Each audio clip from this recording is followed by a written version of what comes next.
Hey guys, today I'll be reviewing the new Eagle Racing R31-16FM. Some features that you might remember from the previous R31 chassis are the rear bulkheads, which you can just carry over if you have the current chassis. The whale tail is, as I call it, is very familiar. You will remember it from the previous chassis, but on this chassis here, they changed the layout a little bit. It comes as a two-piece, and it's a little bit shorter in width than the previous chassis. You will find here that the front shock tower has changed from the previous. Also, the rear shock tower is also different. The R31-16FM utilizes the same pulley arrangement as the previous model. You have a center belt, which is now right here. The previous used to run across the body. Now the rear belt is right here. It is the longest belt. It's running from this point right here down to the rear spool. The front pulley is connected to the front one way, connects to this shaft, which holds on to the spur.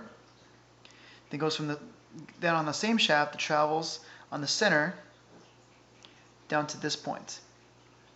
It connects to this same shaft and this pulley and travels all the way down. This chassis will also give you more adjustability, having a tensioner right here and another tensioner right here. You can put it on either side, here, there, here, and there, to give you more options in belt tension. Out of the box, the R31-16FM gives you 55% countersteer ratio, which is great for beginners if you just want to get into it and you want a decent amount of countersteer. But I have on the way, I ordered some gears to bring my final countersteer percentage up to 150%. The R31-16FM provides you an ESC, which they would want you to mount in the front here. But I have this fan from a previous car, so I opted to use this one instead. I went ahead and I used that same fan on top of my ESC. The current ESC I'm using is the Novak 6.5 GTB. This chassis actually gives you a few options for the servo setup. You can either stand it up closer to the front right here, or you can stand up these blocks facing upwards vertical. And I prefer to have it this way here, as recessed as far back as possible, so that I can have my servo arm as straight as possible on the chassis. The instructions provided in the kit was actually pretty difficult to understand. Yes, it is in a foreign language, but the diagram is there. It's in a full exploited view, and if you take the time, you'll be able to put it together. But they went ahead and they attached this part and this part right here, ready to go in the kit, so that was one less thing to worry about. Similar to the Yokomo DRB, they have battery straps right here made of some type of flexible rubber, which will hold your battery down and keep it from moving side by side. I like how it fits nice and snug in the chassis, although it is difficult to pull out. But over time, I suspect I'll get used to it and I'll get quicker at it. Please keep in mind, on this chassis you will also have to have extra long wires, so if you have not cut your wires from your ESC, good job. You will actually be using a really long length of wire just to reach the motor in the front here. Also, your sensor cable will have to reach, if you have a sensored motor, will have to reach from the motor all the way back to the ESC. A tricky part to this kit that you will have to keep in mind is when you're working with the suspension, you will have to prevent the rims and wheels from touching the shock. You can mix and match. I went ahead and I put it on the second from the outside and the second from the inside. So when I'm at full lock, it won't be touching the shock. Originally when I had it on the outside hole, it was touching. As an added feature to the design, you'll find that the steering rack actually has more travel than the stock rack and even the upgraded one from the previous chassis. It will go further, so once you go ahead and you have your chassis dialed in, you might want to go ahead and move your steering into these positions right here. You want the one closer to the inside and this one closer to the inside as well. The reason for this, when I had it on the top hole right there, at full lock, my trailing tire would be rubbing on my suspension. I went ahead and I pulled out the suspension. Went ahead and pushed in suspension as far as it will go before it would reach the moving spur and spur gear holder.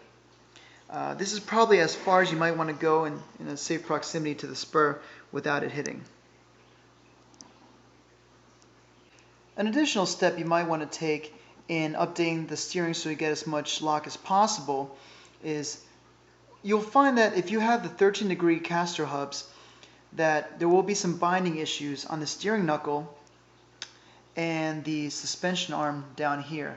What I did, right underneath this arm, I drummed out a small piece of plastic so that when I go to full lock, it won't hit against the suspension arm. Therefore, I just drilled it enough. It didn't interfere with any moving parts or any strengthening supports, and I'm able to get to full lock without any problems. You won't have that problem with lesser degree caster C-hubs, but running 13 degrees, you'll find that will be a problem.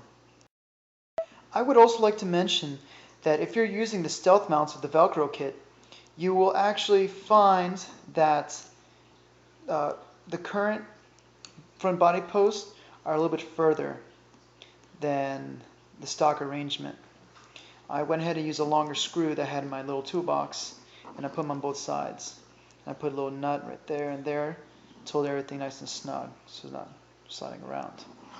And in the back, so that I can get low enough for my particular chassis, my particular body that I was using, I went ahead and I moved my suspension up into the third hole in the middle right there.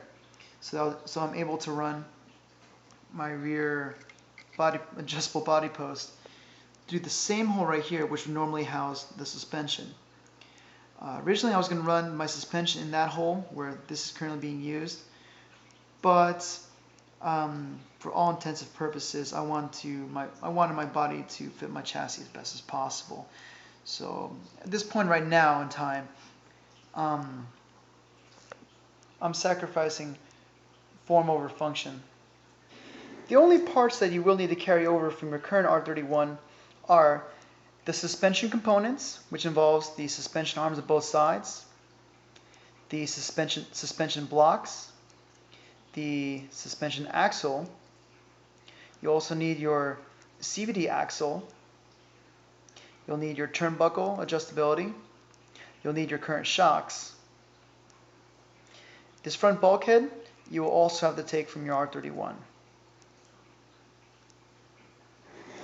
Also needed from your donor chassis is your steering component, the steering rack, and that should cover everything that you'll need to take from your current chassis. They will provide you with a complete front motor bulkhead layout. The front bulkhead from the R31 is not needed here. They will provide it to you. I failed to mention that they will provide you with a rear spool, pulley, and a rear lock spool. Out of the box, I noticed that this center belt right here is pretty tight. I have on order different pulleys to lighten the load and give more countersteer ratio, so that will no longer be a problem once that comes in the mail. Although you can't see it from here, on the bottom deck, right inside of here, there's this additional piece of carbon fiber that helps connect the chassis for additional support from the rear to the front. I opted to put that part in because I felt that it gave more rigidity to the chassis, and if I find that I want to experiment with my setup, I'll go ahead and remove it. Perhaps if I flip the car over, you'll be able to see what I'm talking about.